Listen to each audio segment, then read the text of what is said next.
The top 5 in points are separated by just 16 points. Travis Aaron stuns the sprint car world, and the Eagle Nationals are on deck for High Limit Racing. We've got a lot to cover in this week's installment of the High Limit Room.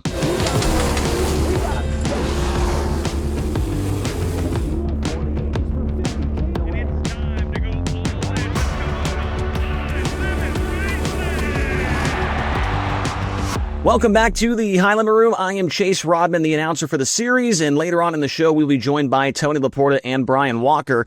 First, we do want to get to some of the race recaps and some of the things that happened over this week of racing, and we'll look forward to Eagle Raceway coming up next week as well. So let's jump into the race recaps. First off, we were at the Red Cedar Speedway on Wednesday night. That was race number 3 of the Roto-Rooter Midweek Series located in Menominee, Wisconsin.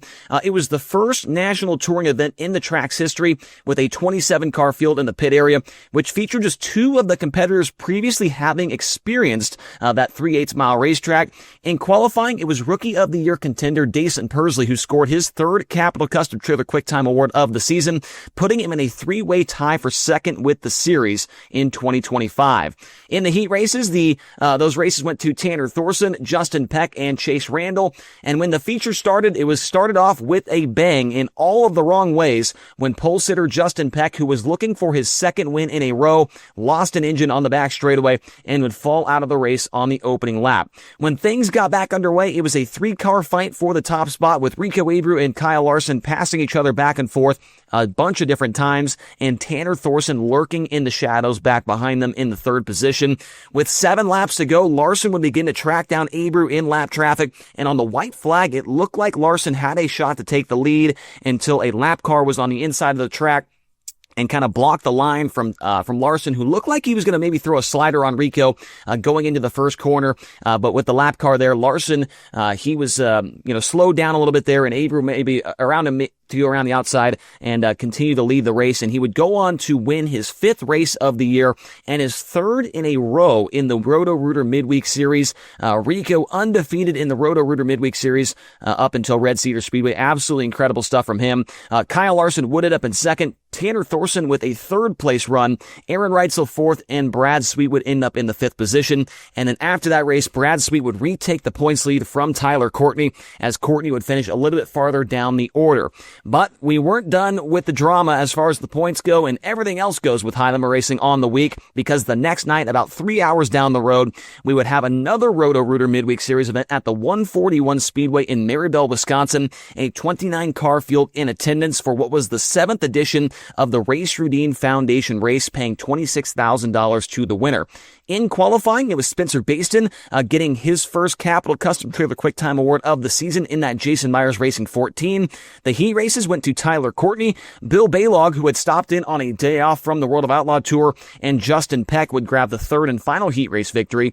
And then in the B main, it was stacked. The B main was crazy on Thursday at 141. It featured the top 2 finishers from the previous race, Rico Abreu and Kyle Larson, both in the B main. Casey Kane was in it, Austin McCarl, Chase Randall, all of those drivers in the B main going for 6 positions. And just crazy to think from one night to the next that you could be on the podium with High Limit Racing, and the next night you are fighting for a B main position. And then in the feature, it was nothing short of eventful. Bill Baylog would start on the pole next to Spencer Baston, and Baylog would enjoy the race lead for about 14 laps of the 35-lap distance. But on lap 8, when the wheels came off in this feature event, Tyler Courtney would take the lead, quote unquote, in turn 1.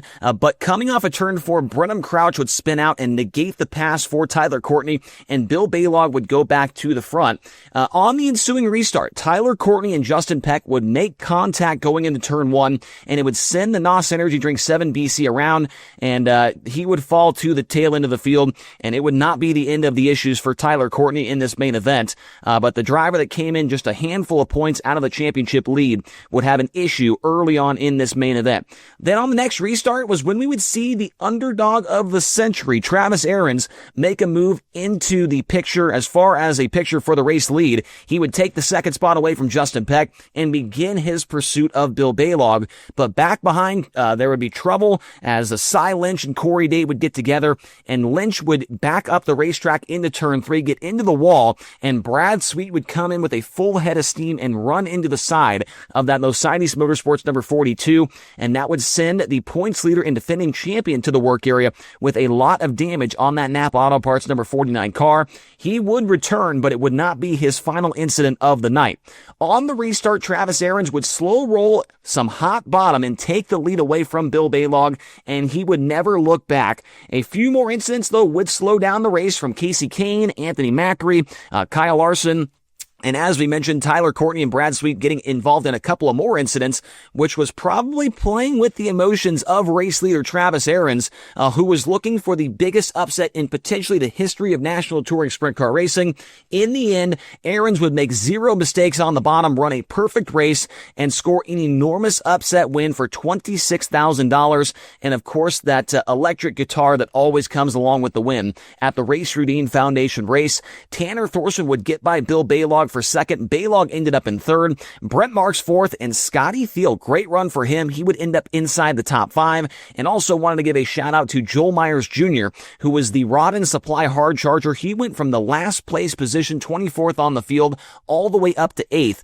So great run there for Joel Myers Jr., and also a great run for Scotty Thiel in 5th. And of course, what an unbelievable story it was for Travis Aarons to get the win in just his 66th career 410 sprint car start, and his first ever national touring start of any kind between the Outlaws and High Limit Racing as well.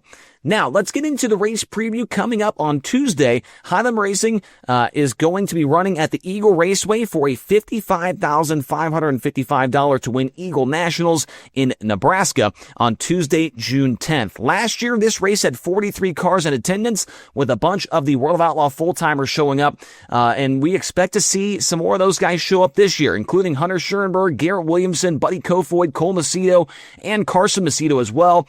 Those are just some of the guys that we know will be there. Maybe we'll see a couple more show up as well and roll into the pit area on Tuesday night. Last year, the top 5 in the feature was Kyle Larson, Brad Sweet, James McFadden, Carson Macedo, and Kerry Madsen. And it was a race that you come to expect at Eagle, with lots of sliders and lots of wild and crazy moments throughout the main event. And it was just... what else can you ask for? Eagle Raceway, they call it one badass racetrack for a reason. It's the perfect size, it's the perfect shape, the perfect banking, and they know how to prep the racetrack correctly. You get that little bump into turn 1, it just kind of throws these guys for a little bit of a loop getting into that corner, and it is always exciting stuff.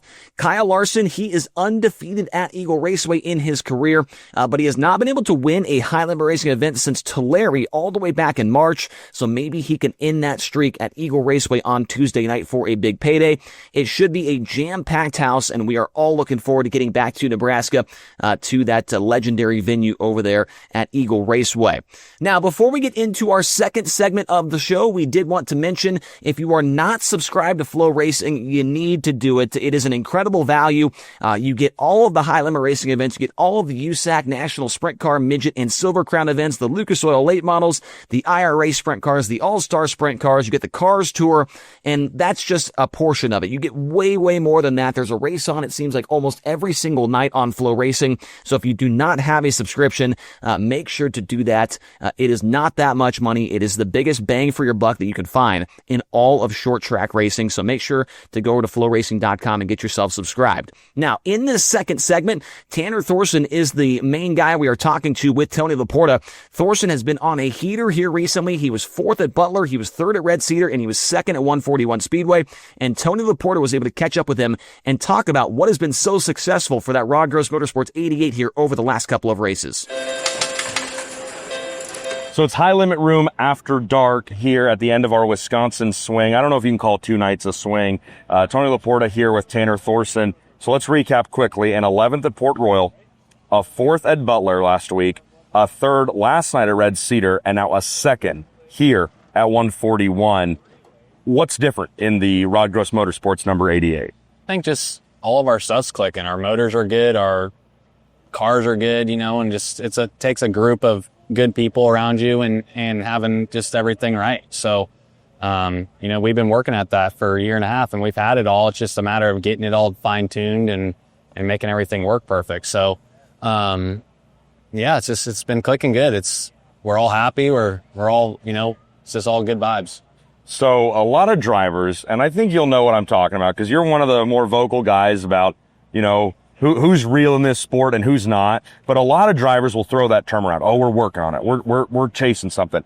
But not all those drivers are actually working on it. You are. In fact, last night when we had our hot seat question about who would you pick to be the crew chief on your car if it had to be another driver, the vast majority of the drivers picked you. So Rod Gross Motorsports. Kyle only picked Brad because it's his brother-in-law. But and one driver picked not Kyle Larson, but those be that was it. Yeah. Okay. All right. Well, see, I get distracted. You throw me off. You're intimidating.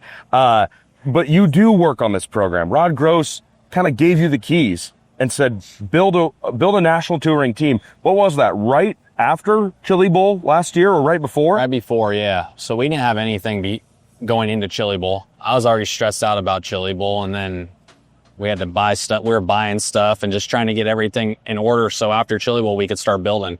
And Britton and I, we literally had nothing. So I think we got a trailer like a week and a half before Chili Bowl. Wow. And nothing was in it and like no spares. We went down to Florida with our car we were racing and one motor and enough spares just in case something happened, and that was it. And luckily we made it through that little swing without anything happening. So from where we are right now to where we were, it's incredible, man.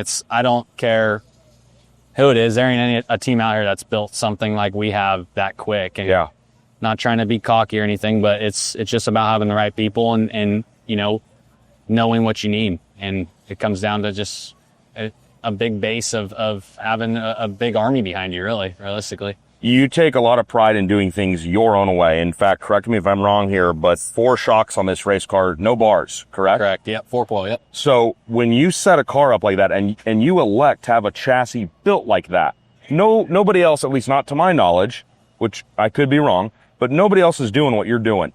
Why? Well, what's so important to you? Where was it taught to you to do things your own way? I think it's just back to when I started racing midgets with Lee, when we built our first 3C midget.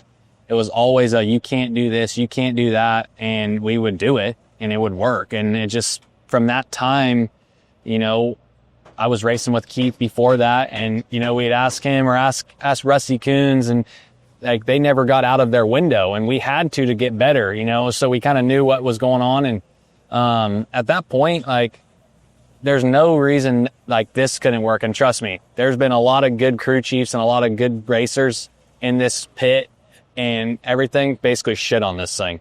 So, which gives me more fuel because I'll prove them wrong anytime when it comes down to it if I can. So, and I work on my own stuff and I'd set my own stuff up, but like our speed right now is because of my father-in-law, like 100%. Like he did coilovers back from, I think, 98 to 2002, 4-coil cars, and they built all their own stuff. And like after, I got hooked up when Shay and I first started dating, like I seen his coil cars and I always played him on 2002.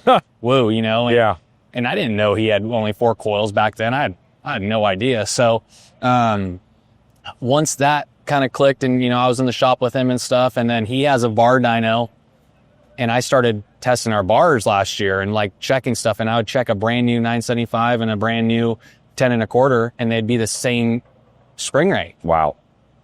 As soon as I did that, I called Dan and Maxim, and we ordered a car, and we kind of ordered basically a shell, I'd say. Yeah. And we put all the pickup points on and got everything where we needed it, and set rear ends in there, and got everything to where Stevie really thought it should be, and what made sense. So, Stevie's been. I don't think he's really had a lot of pleasure in racing over the last few years, but I think this car's kind of like sprung him up a little bit. Yeah. So, it's been good, man. We're just getting started, which is the fun part about it. That's good to hear. My last question I got to ask you before we get out of here is, okay, a 4th, a 3rd, a 2nd. The season's just halfway over, maybe not even when you think about all the rainouts. What's a successful 2025 for Tanner Thorson?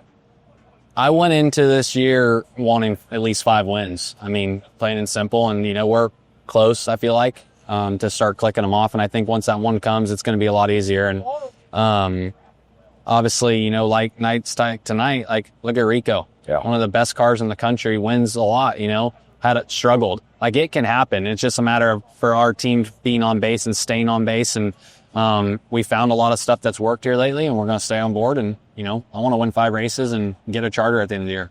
When Tanner Thorson says he's working on his program, he means he, TJ Nichols, and Brent Marvel are putting hands on metal and working on their program. Tanner Thorson with a very strong week out here racing across the country. Tanner, thanks for talking. Yeah, thank you, guys.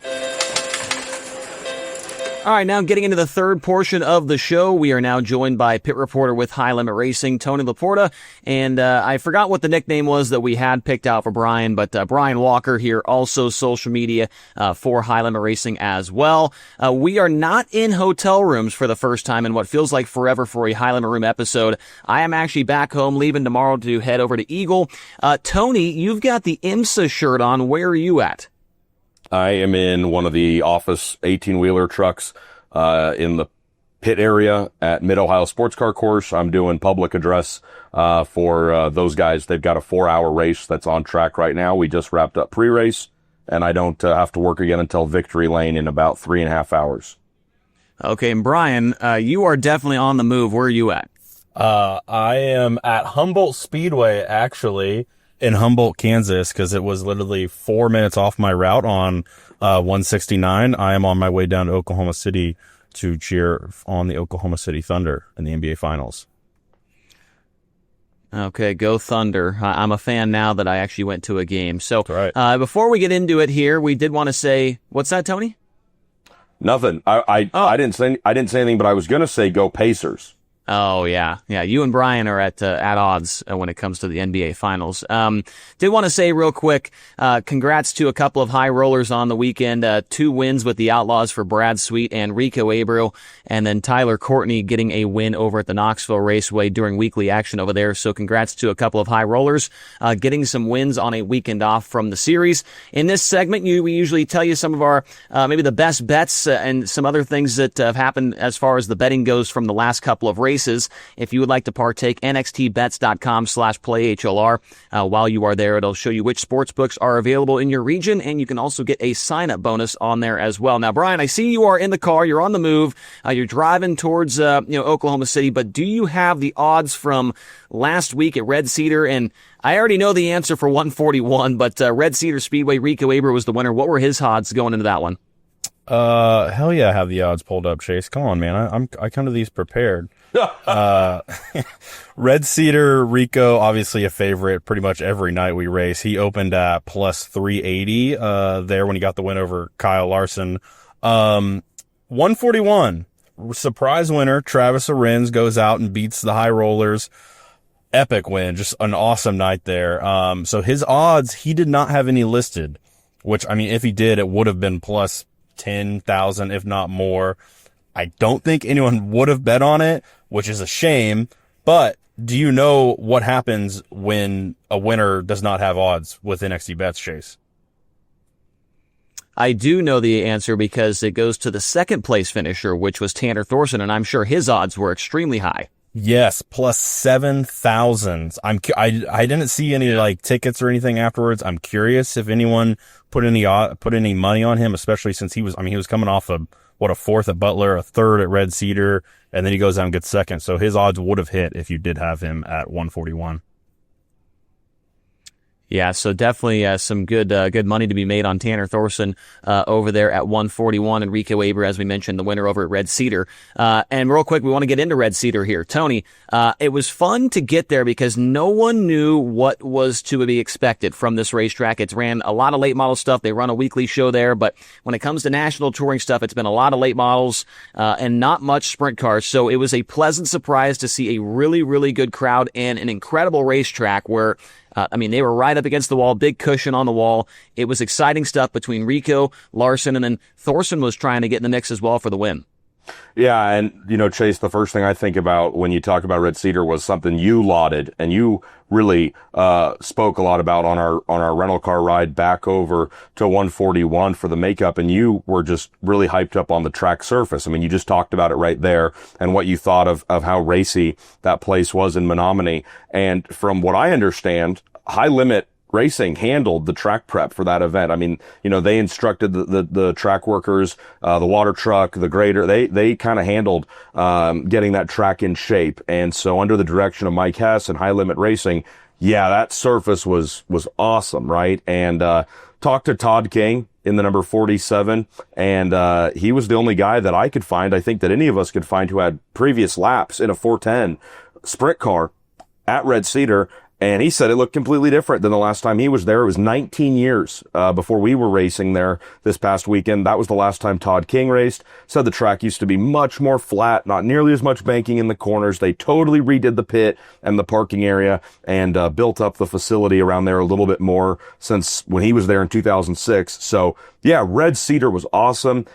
And talk about that crowd. I mean, you were pretty much immersed right in the middle of them, Chase. You were up there in the phone booth, shaking hands, and sharing drinks with people up there at the top of the bleachers. That crowd came out big time, and it was so cool to see them get rewarded with a really good race. Yeah, fantastic stuff over at Red Cedar, just absolutely blowing all expectations out of the water at that one. And then the next night, Brian, we went over to 141. We already mentioned it that Travis Arens, shocked the sprint car world with that victory that paid $26,000 to win. Prior to that win, Travis Arens, the most money he'd ever made in one single season was like $21,000. So he gets $26,000 in one night, and that was earnings for the year up to $35,000. Just crazy stuff there. It's something that does not happen very often in National Touring Wing Sprint Car Racing, where you see an underdog of epic proportions like that get a win. And I'm still convinced it's the biggest upset winner of all time in Wing Sprint Car Racing when it comes to the National Touring stuff. Travis Arens was thrilled beyond belief when he was down there in Victory Lane. Yeah, I think a lot of us expected or thought there would be a possibility, I think, going into Wisconsin that, a Wisconsinite it wouldn't be that shocking if they won, especially considering we thought Bill Baylog might be there at 141. He showed up, obviously, on the podium. And then like Scotty Thiel, he ran top 5 at 141 too. Like those guys were kind of, I think, the top of the mind.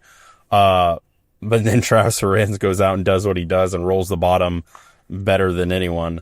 I mean, I saw a lot of debate on social media afterwards, like as far as upset wins, and TJ Stutz got brought up a lot.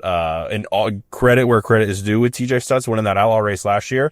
I think TJ Stutz, like, it wasn't as shocking as this. Like, he's been such a good local racer for so long, especially in an area like Pennsylvania. Like, my mind goes back to, who was it? I think it was Travis Jacobson at Skagit, like, in 2010 or 11 when he beat the Outlaws. So it's undoubtedly, I think, the biggest upset in a very long time, if not ever. Yeah, absolutely. Must be something about the name Travis there for the upset winners. But Arens gets the win. And Tony, you were down there. As soon as he got out of the car, he jumps in the pond. The story about the fire suit, how he couldn't get one because he had to get a new motor, but then he wins this race. And then now he's able to afford a new fire suit after jumping in the pond. It had to be pretty cool to be down there to see a moment like that and be the first guy to talk to him. Yeah, I mean, it was definitely an honor. And I told him in the post-race interview down there live on Flow, I said, man, my heart's pounding. And I wasn't even out there on the track. It was just a mix between being really excited for him and the history that he was making, as you noted, live on the call, Chase. It was that battle between Thorson and Bill Baylog, just wanting to see how that was going to shake out. Watch the high roller edge out the Outlaw for that spot on the podium. That was exciting. I mean, that whole race, I was thoroughly entertained from down in the infield. And, Arens gets out. He's so excited. I think the first thing he said to me was, I don't even know where I am right now. And I don't know if it was his family. I don't know if it was a friend. I don't know if it was an enemy of his. I don't know who said it right before I put the mic in his face, but someone shouted, "Are you serious?" And that was kind of the feeling down there. And I think that's what he was experiencing was, are you serious? Did we just show up? Did we just beat some of the best sprint car drivers in the world? at 141 Speedway? Did we just beat Bill Baylog, the guy who's got more than a dozen feature wins there? Did they just beat Brad Sweet and Tyler Courtney and Justin Peck and Rico Abreu? So it was incredibly cool to be down there and just watch that guy experience the fact that he just won that high limit feature. I think that was pretty cool to see. Tony, Yeah, and things definitely went. Oh, go ahead, Brian. why didn't you get wet? Why didn't you jump in with him? See, I really debated that a lot in my mind over the course of the day, because everybody comes up to you and they're like, "Oh, the winner jumps in the pond," and Chatty Maddie from the IRA, she found me and on social media, Chase, I think she let you and I both know, "Hey, pit reporter jumps in with the winner, haha." And I even had a discussion with like Corey Day, and I said, "Hey, first time winners here, they jump in the pond." Corey goes, "I'll do it. If I win, I'll do it." I said, "If you do it, I'll do it." So I'm like all nervous, thinking, man, who's going to win this? Are they going to expect me to jump in with them? Am I going to get the headset off in time so Tyler McKim doesn't charge me like $3,000 for ruining his microphone? And I'm over there interviewing Bill Baylog for third, and in my ear, I hear Tyler McKim say, "He's going to the pond." And I'm just like, okay, well, hopefully you got a camera on him, because our wireless camera guy, Kyle, and I were over there talking to Bill. I didn't even get to see it. I think you got a shot of it for social, Brian, maybe. Jake Ingram. On your phone. Oh, Jake Ingram. Okay, so the director of efficiency, Jake Ingram, coming in. Yeah, I wanted to go, no, I didn't really want to do that, but I would have if he peer pressured me enough. So that's why I didn't jump in the pond. I was busy interviewing Bill Baylog after his third place run. Yeah, things went Arenz's way early in the night. He went out early to qualify. The track fell off a cliff. He qualified second, hung on in the heat race, made the dash, and kind of hung around there and made the right decisions and was able to hold on through a ton of restarts, because there was a lot of drama in this race, especially between the top two in points. Brad Sweet getting in 2 incidents, Tyler Courtney having a couple of incidents in that one as well, getting turned around by Justin Peck, then having a flat tire, and then he goes to the work area. There's no guaranteed time. Then Brad Sweet hits a tire. He spins out. It allows Courtney to get out on the racetrack.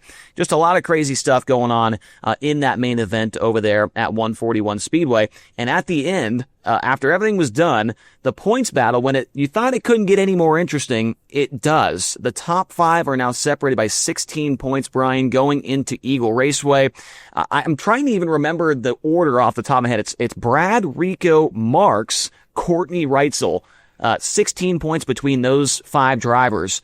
I don't think any of us expected that. And it's hard to believe that you keep thinking in your mind, like, man, if Reitzel didn't get hit by that rock at Vegas, he'd be leading the points right now. If Sunshine didn't get turned around at 141, he'd be leading the points right now. You run all these scenarios through your head, but it's crazy where we are at right now. Yeah, I'm going to pull a word out of Tony's thesaurus he keeps throwing at us in the rental car. It's quite frankly asinine, this point battle right now.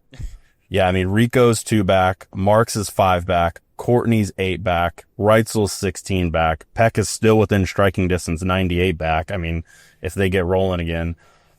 I mean, for both Rico and Marks, it's literally one position. If they win, they're now the point leader. For Courtney, it's like 2 spots. It's insane how close it is. I mean, really, in a way, we kind of are getting down to the nitty gritty of it, just because like after May, our season just kind of slows down just a touch as far as, we have 4 races left in June. We probably have, Eldora's not point races. So I think we have 3 point races in July, and then obviously we go out west, but, time is definitely ticking, and this is one of 6 drivers' title to win. Yeah, and Tony, I'm glad that Brian mentioned Justin Peck there, because you just think if he didn't lose that engine at Red Cedar, if he didn't have that mechanical failure at Texas Motor Speedway and finish dead last in both of those races due to no fault of his own, I mean, he would be right in the thick of this thing with these 5 guys. I mean, he's still 98 back, still not out of it, obviously, but just to think that maybe if those 2 things didn't happen, like out of his control, I mean, there's nothing Justin Peck could have done to avoid those things. I mean, we could be looking at 6 guys going at this thing.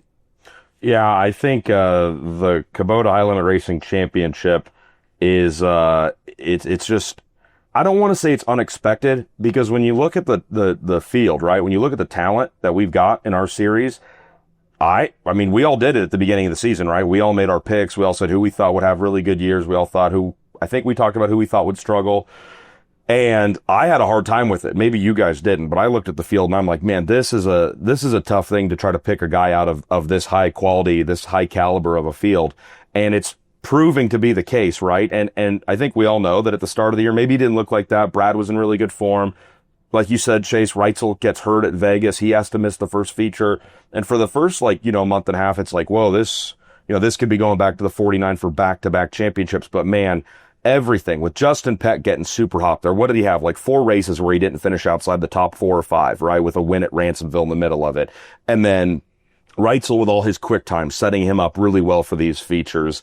And Brad struggling a little bit, the DNF at Lakeside. So, the field is mixed of good results and not so good results. And that's proving things to be really crazy. Heartbreaker for Justin Peck, right? They seem to have really found speed. But as Tyler Tessemaker talked about, and after the checkers, after Butler, they're still developing that Ford, right? And there's so much work that goes into that. The widely popular choice is a Chevy block for these engines. And so everybody knows Chevys. Everybody knows what to do with those. The Ford is still getting figured out. So yeah, you just wonder, right? If Reitzel doesn't get hurt at Vegas, where's he? If Peck doesn't have engine problems, where's he? Right? If Rico fires off even better than he already has, where's he? So I don't know. High limit racing, man. It's anybody's game right now, and it's not a blowout by any means, and it's very entertaining to watch right now. I'm excited to go to the track every night. Certainly is. And Brian, we touched on him for just a moment earlier on, but I did want to highlight here before we get into a couple things for Eagle. Tanner Thorson's just been rolling here recently. 4th at Butler, 3rd at Red Cedar, 2nd at 141, and just got 2 top 10s on the weekend with the Outlaws.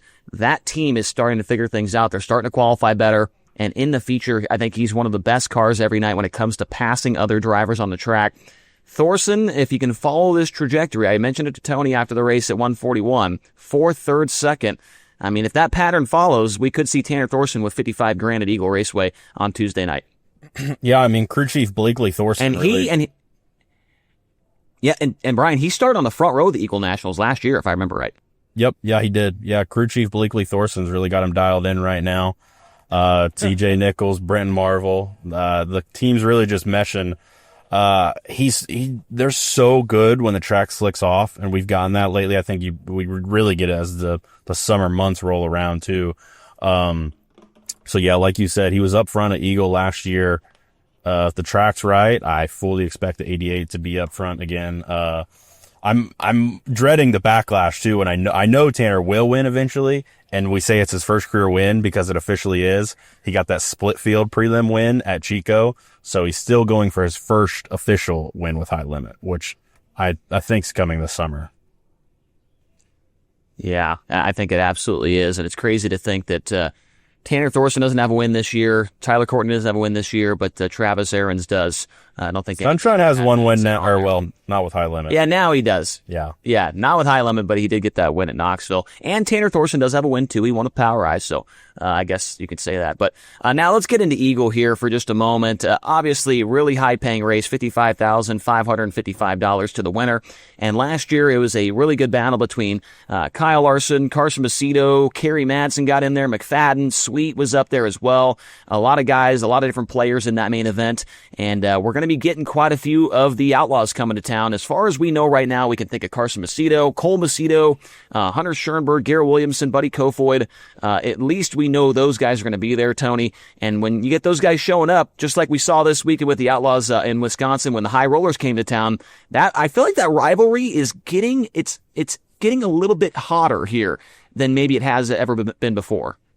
I don't know, Chase. What makes you say that? You haven't been on the internet the last 2 nights, have you? No, I haven't. I've been trying to stay away from the internet as much as I can. I was going to say, I don't know if you've watched much of the 2 last nights of Outlaw Racing, because I know hockey's been kind of dominating your peripheral vision right now. But Brian already referenced the rental car thesaurus. I want to also dip into it. I think the rivalry between the high rollers and the outlaws is becoming quite rousing, maybe even stimulating, as the results for the high rollers this past weekend, they sure weren't anything to sneeze at. Rico winning on the first night and at Plymouth, and then you see Brad get the victory on what would that have been, Saturday night at Beaver Dam. And I loved Brad when he got out of the car, right? He said, hey, there's been a lot of talk lately. We prefer to do our talking on the racetrack. And that's exactly what Rico Abreu did. That's what Tyler Courtney did. And that's what Brad Sweet did over the weekend. I am excited for Eagle. I'm excited for the rest of this season, right? People can say what they want. Everybody, said the sky was falling 2 years ago when this whole deal got announced. High limit. They're ruining the sport. They're going to kill sprint car racing. Well, I don't think that's happened. I think there's lots of really high-paying races. There's lots of great competition. And I saw someone bring it up after Aaron's won with us at 141. Just think about the opportunity that guys like him now have to go make good money, no matter where they finish. But when he has a night like he did, and he can go beat a high notoriety field and make a ton of money, 26 grand at the Race Redeemed Foundation race. Man, that doesn't seem like such a damning thing for sprint car racing like everyone thought it would be. So, Eagle Nationals, Roto-Rooter midweek race, huge crowd always shows up just outside of Lincoln, Nebraska. And just such a racy joint, right? It's going to be really cool. Some invaders will show up. They'll try. The high rollers will defend, and it'll be a lot of fun. So I'm looking forward to getting out to Eagle on Tuesday afternoon. That's going to be a really, really good time. Certainly is, and we'll wrap things up with this, Brian. Going into Eagle, we haven't gotten the odds yet for who the best odds are, who the worst odds are, and whatnot. But you got to think going in that Kyle Larson, who is undefeated at Eagle Raceway, is certainly going to be one of the favorites. He has been so good there in his career, but he has not been able to win with high limits since Tulare back in March. He's got a couple outlaw wins, but crashed at Plymouth and couldn't get the job done at 141 or Red Cedar. So I don't know. Kyle Larson probably going to be the favorite, but here recently, I don't know if that's actually the case. Yeah, but I mean, we're going to Eagle, and I just think he's proven it's his playground lately. You go back to the outlaw win when he was in Ricky Stenhouse's car, and he pulled off that last lap pass, I think, over Darren Pittman. That first year we went with high limit. It was an epic race with him and Rico Abreu, and he comes out on top. And then last year, him and Carson Macedo, I think Brad was up in the mix too, had just insane 5-lap sequence around midway. So I'm not taking away any faith in the 57 when it comes to the place they call one badass racetrack. Yeah, he is certainly very, very good there. So I believe that is all we've got here on this edition of the High Limit Room. Tony, thanks for jumping on live from IMSA. Brian, thanks for jumping on live from Humboldt Speedway. And I'm at home. So I'm going to be heading to the airport tomorrow, and we're all going to be heading to the airport tomorrow to get out there to Eagle Raceway. Make sure to tune in on FloRacing if you cannot be at the racetrack. Thank you all so very much for watching this week's edition of the High Limit Room, and we will talk to you again next Tuesday. Thanks for watching.